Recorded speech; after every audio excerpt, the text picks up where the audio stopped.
that interesting?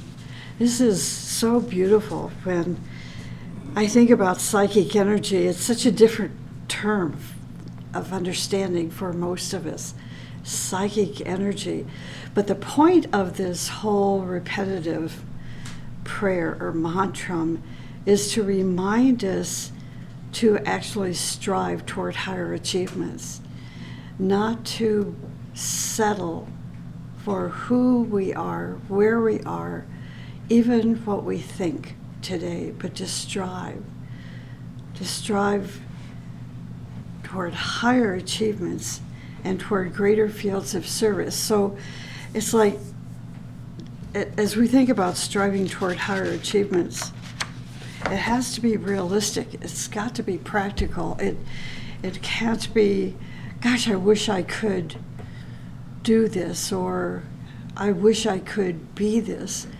It really needs to be based on reality and substantial talent, let's say.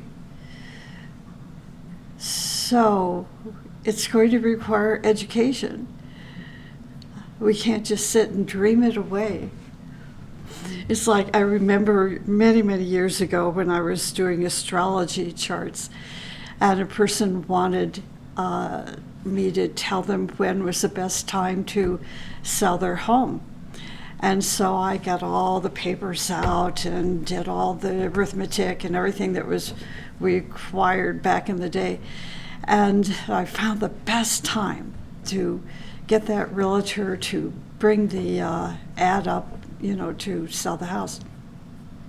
3 days later, the person called me and said, no one's even contacted me. And I said, well, what are you doing? She said, nothing. I'm just waiting for people to contact me. And I said, what might help is just put a sign in your front yard and then call your realtor and tell them, to start bringing people in. Oh, well, yeah. So, and another person had said, this is not related to astrology, except he came in to have his chart done, and I said, what do you want to be when you grow up, kind of thing. He says, I want to be rich. I said, well, that's a great goal. What are you going to do with your richness? Well, I'm going to buy a car, a beautiful home. I want to travel. I said, okay, how are you going to become rich? Well, I don't know, but I know I want to become rich. See, so that's what they call pie in the eye dreaming, hoping that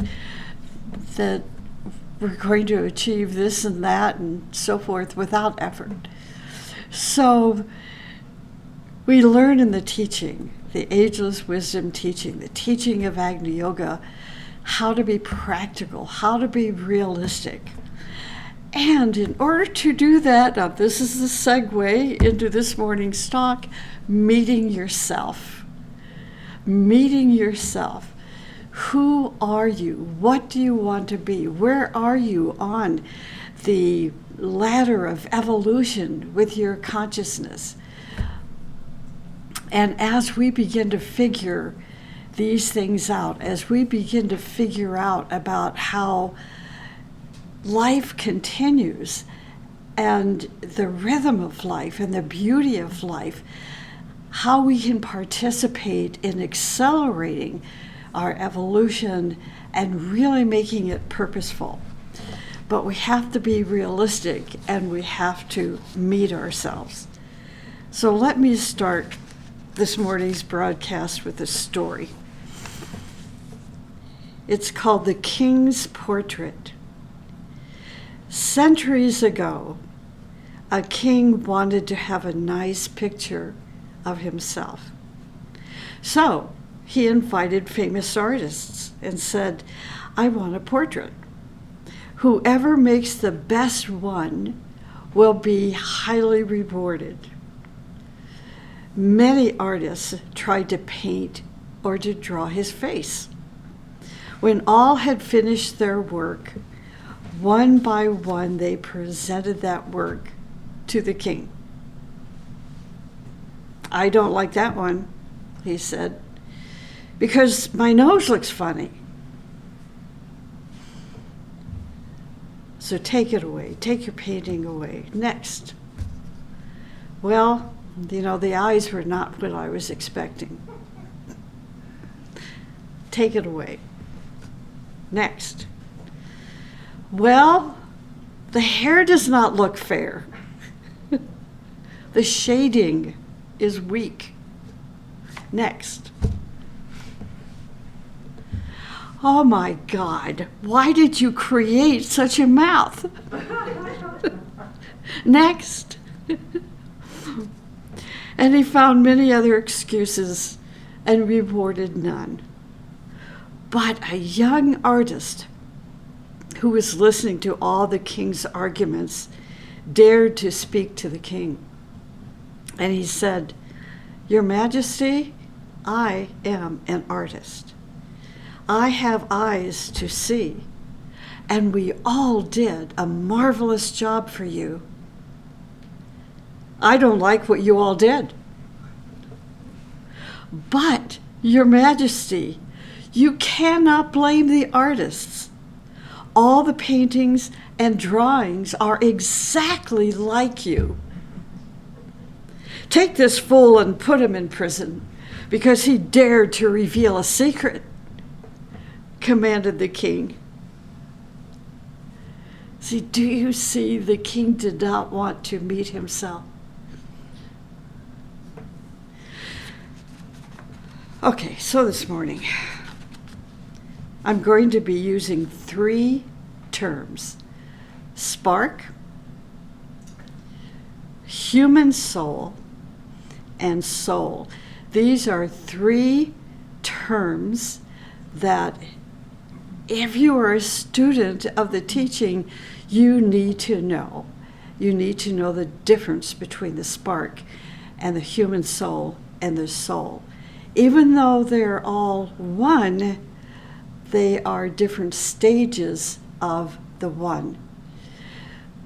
And because as students we want to know what stage the one is, then we need to study and think about it and observe it and recognize, how am I going to go to greater heights and experience higher achievements if I'm still living in a past incarnation? So let us learn the difference between spark and human soul and soul. The first thing to learn about the spark is the spark is a seed of life. It doesn't make any difference if it's a capital S or a lower s, and how you're going to write it, with a big S or a little s. What's important is to know that the spark is the seed of life. The spark is a seed of our life. Now the human soul is a general term.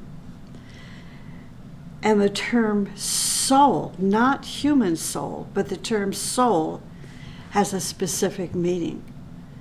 So we have the spark, which is the seed of life, the human soul, which is a general term, and then the soul, which has a specific meaning.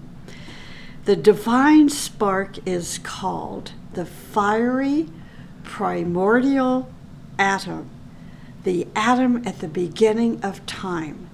That's all our spark. So if you really like, words that the software grammar is saying, wow, you're 100% more, you use 100% more difficult words than anybody else in the group. Grammarly says that. Primordial atom. The divine spark is called the fiery primordial atom, the atom of the beginning of time. That's who we came from, this primordial atom from the beginning of time, the divine spark, the seed of life.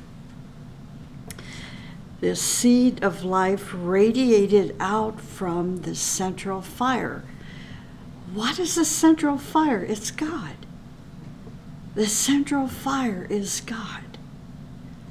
The spark is the seed of life within us, in which the image of cosmos exists.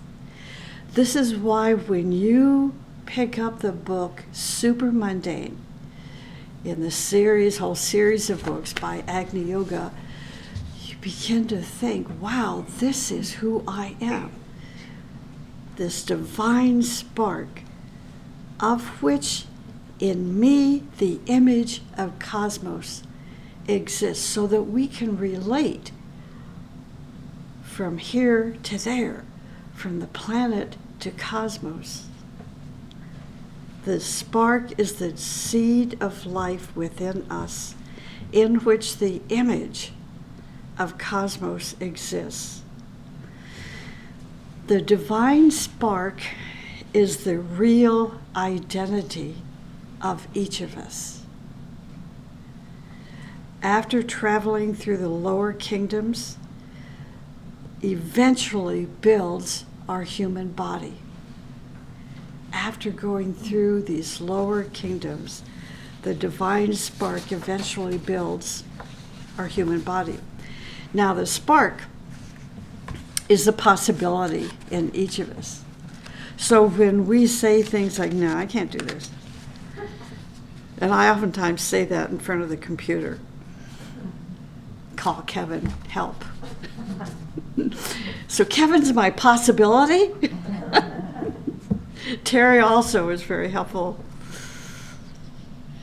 But it is the spark. The spark is a possibility in each of us, the source of life, growth, and progress. The spark is like a photographic negative on which the self gradually comes into existence as the image of God. Now, take this in. It's really beautiful because it's about you. It's about me. It's about our babies, even our puppies and kitties in some way, and birds and trees and nature and life. The spark is like a photographic negative on which the self gradually comes into existence as the image of God. So, each of us is a spark connected to our Father's home through what? Where is that connection? There's got to be a connection. Through the thread of light. That connection between the spark and the Father's home is a thread of light. This thread of light is an extension of the divine spark. The thread of light is the extension of the divine spark. It is this thread of light which will be the path through which our spark is going to travel back to its home. So you say, yeah, but I can't see this. Well, you can see it if you develop your senses. This is the potential. This is what is in us. All the possibilities within the spark. And we know people do see this thread of light. They do recognize this path. But we need a lighted consciousness to do so.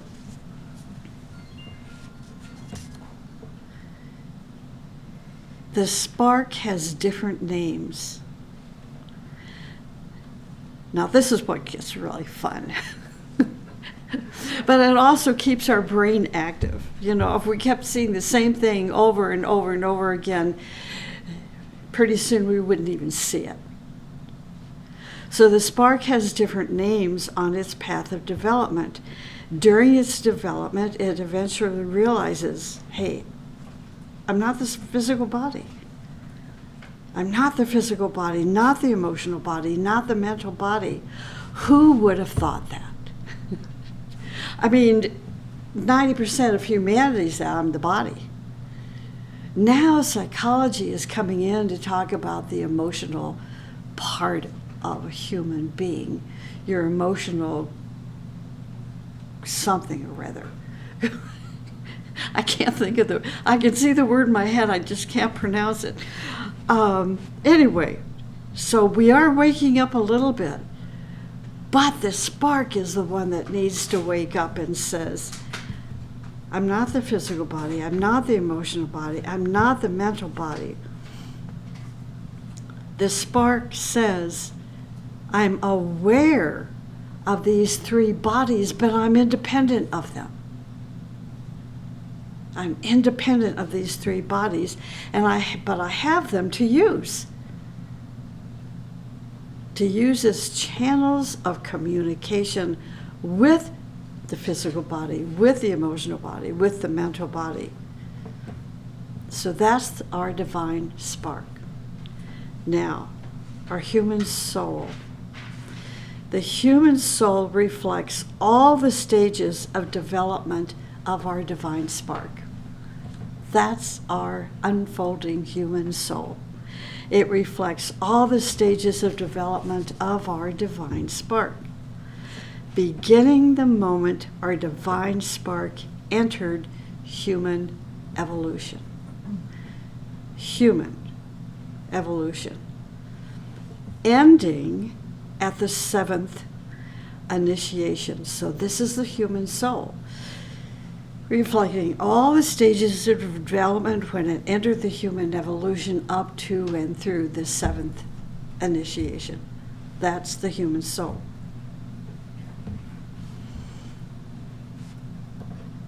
Stages of the divine spark, right? Okay.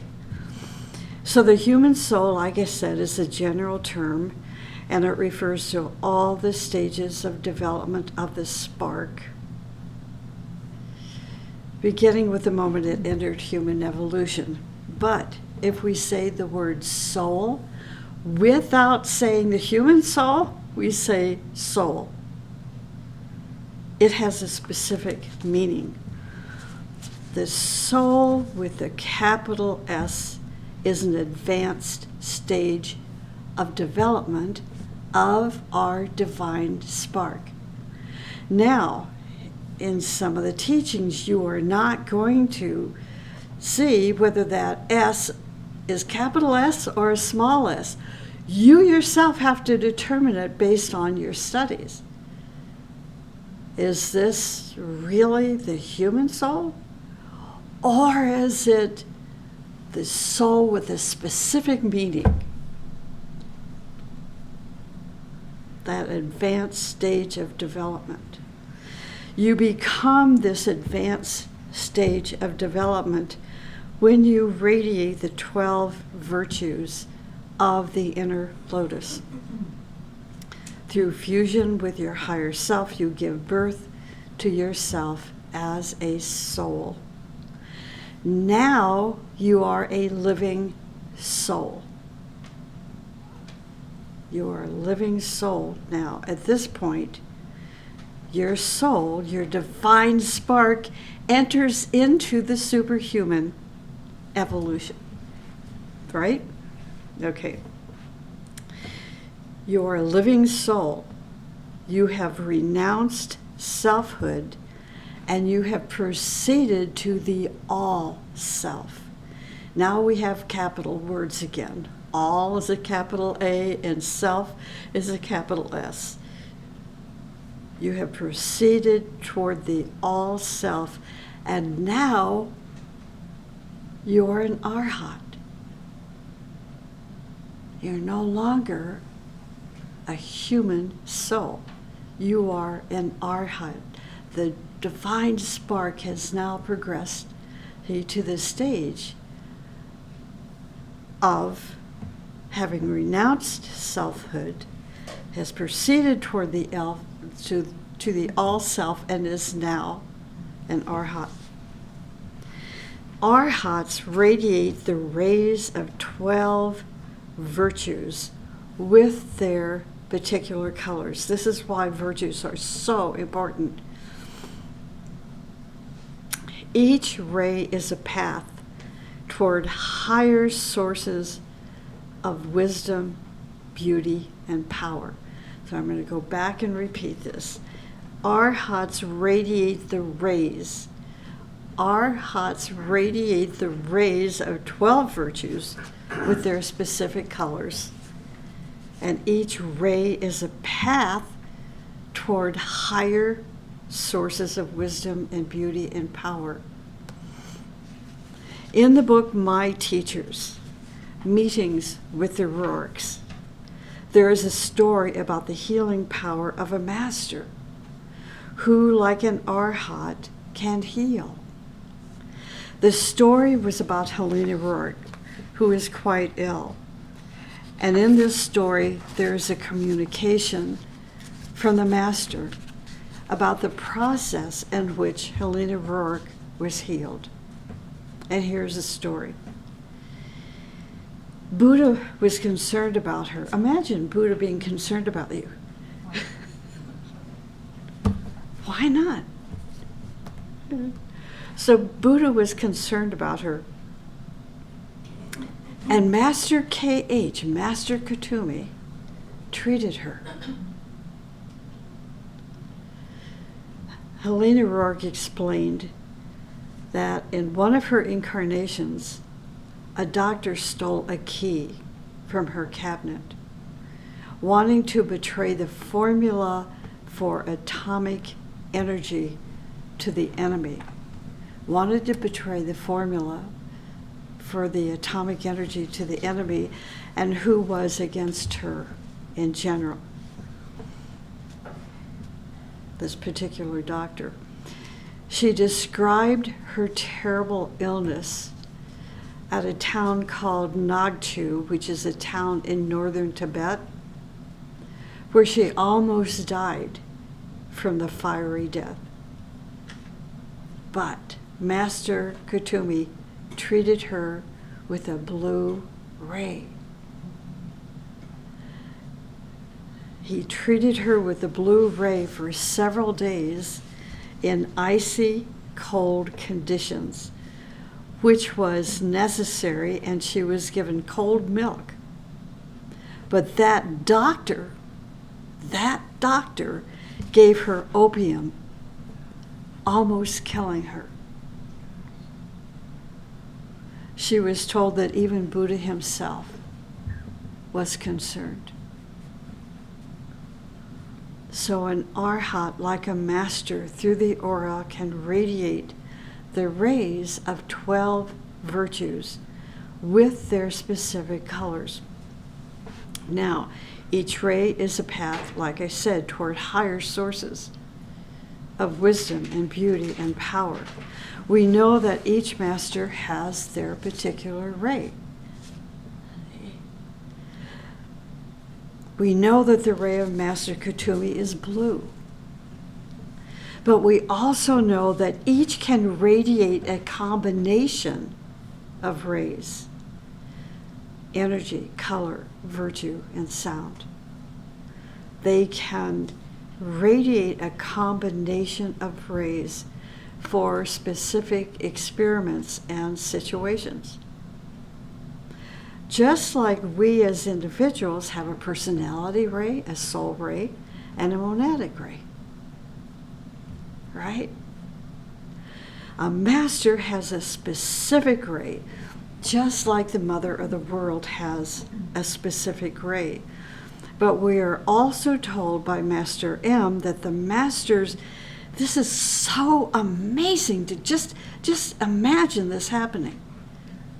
The masters can use their joint rays for specific situations. This tells us that at a specific time in our evolution, our soul will become a ray, a path toward higher sources of wisdom, beauty, and power. And that as an arhat, Your living soul will walk in the hall of the triangle. The triangle that we know as the spiritual triangle of the mental body, the Buddhic body, and the Atmic body. Once the divine spark, the soul, graduates from the mental plane and enters an energy field. Now let me repeat this. And use your imagination. Be a little creative, Don't listen with your concrete mind totally. Be in that higher mind and use your imagination. See your soul graduating from the mental plane and entering an energy field. Radiated out from this triad. From the mental, intuitional, atmic, permanent atoms. The soul now uses the higher mental plane and the intuitional and atmic vehicles for vehicles of higher contact, vehicles of expressions upon those planes. There has to be a vehicle. There has to be something, an object with which we are in contact.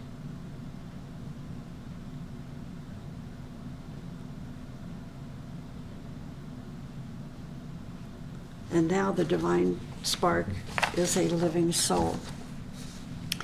At this stage, the soul is not the lower bodies. It is not the physical, emotional, mental bodies. The soul is able to stand out of those bodies and act as a liberated entity. He is able to stand aside from his lower bodies and act in the space as a liberated soul with pure light, love, and power. Master M suggests that one does not need to take extraordinary actions to build his soul, the fire within. But, and of course there's always a but, but we need to nourish our soul daily with lofty thoughts. Lofty thoughts is a higher energy, higher frequency. Thoughts that are derived and oftentimes land in the higher mental plane, but in the Buddhic plane and even the Atmic plane. Lofty thoughts. We need to nourish our soul daily with lofty thoughts, like what we are doing here today. Meditation, reading the teaching, are lofty thoughts. We need to express loving and harmless words, charged with wisdom, and engage ourselves in constructive, creative service. Harmless words charged with wisdom. The teaching given to us by great ones are intended to lead humanity to themselves. Sparks were scattered, like the theory in astronomy, in where we are told a big explosion happened and the universes came into being. Solar system, galaxies, zodiacal signs, constellations, everything came into being because of that explosion. And the mysteries tell us that the one became millions and millions of pieces, and we are those pieces. This was a shock that affected our consciousness. And as the teaching tells us, we fell into sleep, into an unconscious state of consciousness. The spark lost its consciousness. The spark, right? The spark lost its consciousness and became identified with where it was related. For example, the first thing the spark related to was the physical body. So these sparks became what? Physical people. Physical sparks. There was no other consciousness in them because the shock blocked it. 90% of people, and this is right from the teaching, so don't climb after me after this is over, come after me. 90% of people, or maybe even more, are physical bodies and nothing else. Think about it. Think about it. What does it mean? 90% of people, or maybe even more, are physical bodies, nothing else. It's because that's all we think about. Oh, I'm old. I wish I were younger. And if you look on Facebook, there's so many Facebook people now that are showing pictures of when they were little, or when they were in their 20s or 30s or 40s, because their body was prettier, more handsome, right? Or if we ache today, we're not spiritual beings, we're that ache, right? Anyway, I'm just showing some little examples. For example, if you ask someone on the street, or perhaps even somebody you know, who are you? Well, I'm my body. The first step for our progress as an aspirant, or maybe even a disciple, is to really know our situation so that we do not go into self-deception.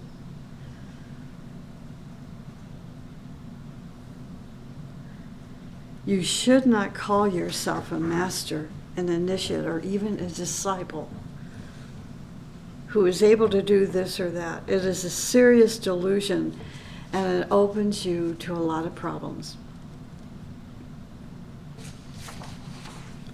When you are only identified with your physical body, you don't have a chance to meet yourself. So on our path, we as a spark, as an unfolding human soul, begin to identify with the physical body, then the emotional body. Wherever we are, we think we are just that. When you are identified with your emotional nature, with your desires, your aspirations, your hallucinations, your dreams and daydreams, you think that you are all these things. And when you are all these things, you do not have a chance to meet your real self, because you present yourself to yourself with a different image. I am this and I'm that. Of course, most of you already know these things because you study the teachings, but until you pass through the experience, you will not understand exactly. And this is why so many people leave this path, because they're like that king.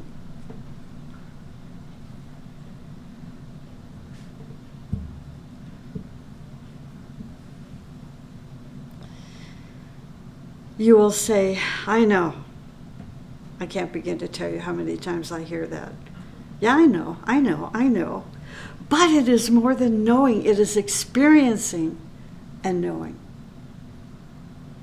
Suddenly you see that you are your anger, and you are your hatred, and you are your fantasies. Have you ever left your body? Not due to an illness or drugs, but naturally. When you do, that is the day you know that you are more than a physical body, more than an emotional body, more than a mental body. At that moment, you leave your body, you begin to progress. You begin to evolve. Now you are becoming a living soul.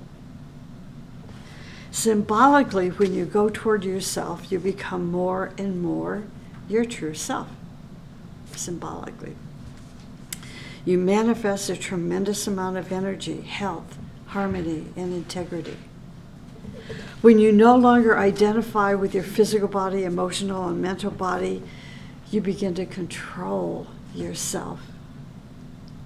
Your soul begins to what?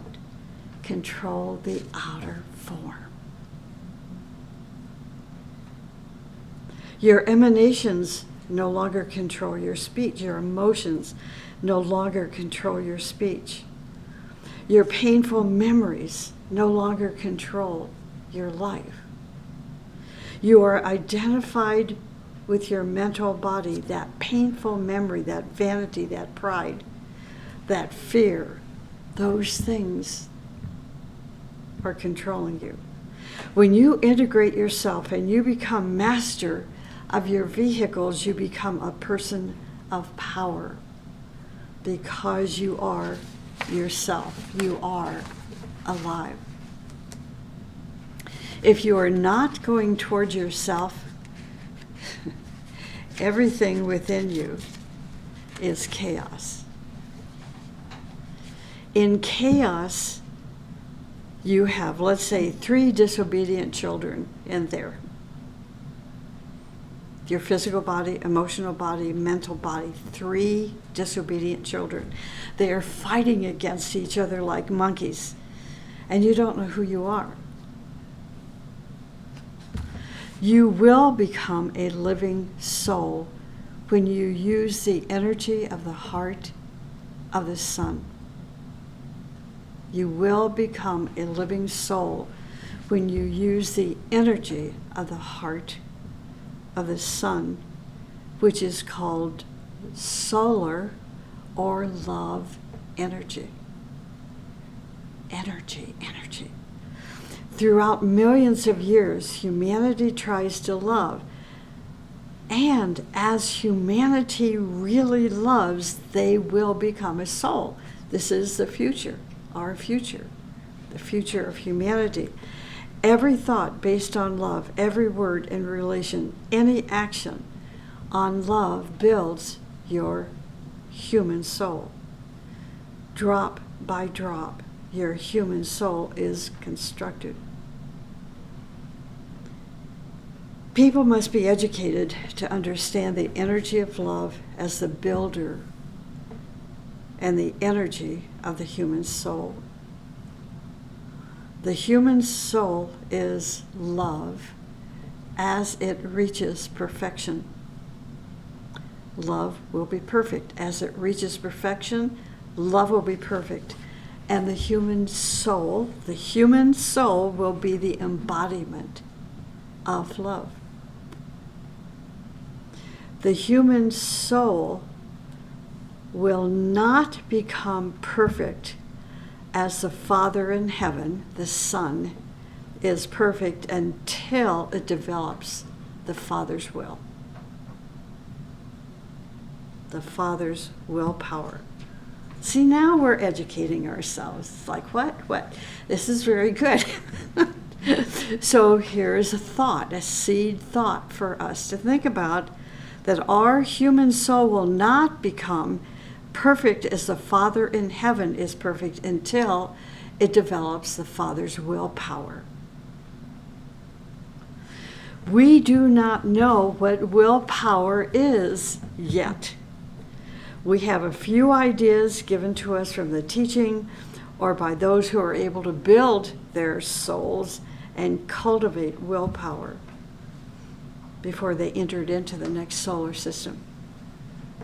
The real duty of a human being at this time is to be a living soul. To do this, we must attract the energy of the heart of the sun, the cosmic magnet, through our hearts.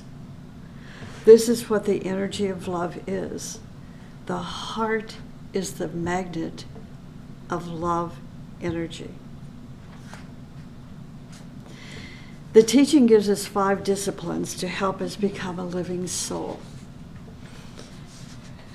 And the first is to ask ourselves some questions. And the second, and third, and the fourth, and the fifth. Okay, to ask ourselves these questions. What am I? Now, this is not narcissism. This is meeting ourselves, challenging ourselves, not challenging anybody else or having expectation of others.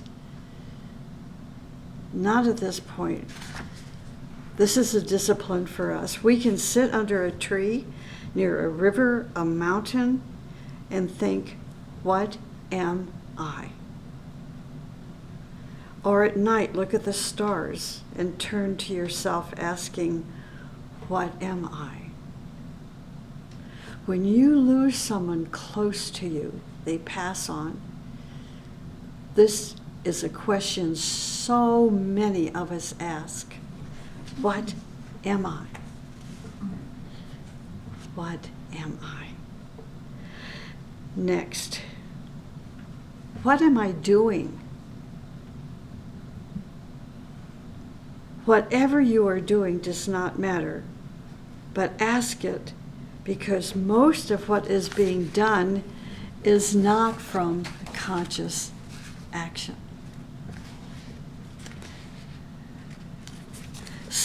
We may be stimulated, pushed and pulled, reinforced by different forces to do what we are doing, but it is not you who is doing it. It is not you who is doing it. What am I doing? I am acting like this. Why? What am I doing? Stop. Stop. Stop.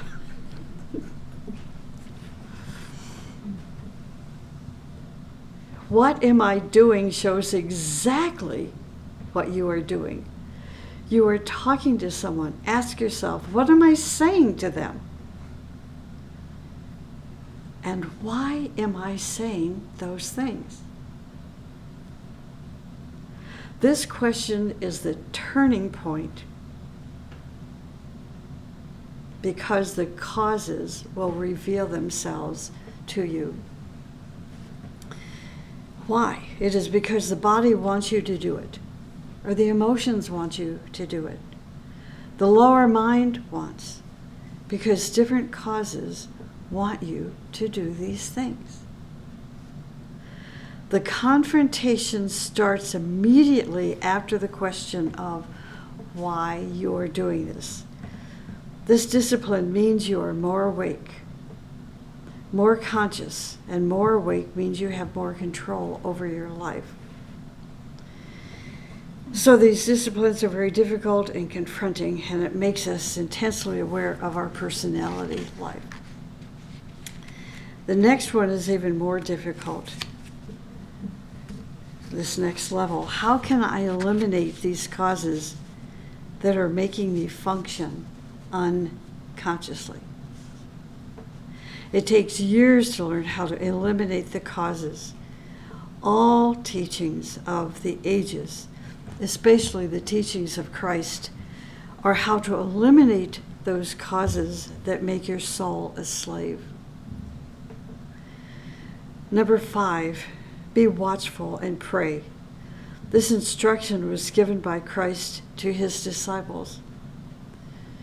Watchfulness means to keep your state of achievement and not let your beingness slide down to the former level. To pray means to be constantly in contact with higher worlds, with higher sources of inspiration. So, in summary, the birth of the human soul is the result of discipline. Once our soul is born, is alive, we radiate certain characteristics such as joy and freedom and beauty and goodness and love and generosity, humility, a sense of justice, patience, willpower, creativity, and solemnity. When the soul is not awake, the bodies take control. Discipleship is the path on which your soul practices being in charge. So that is meeting yourself.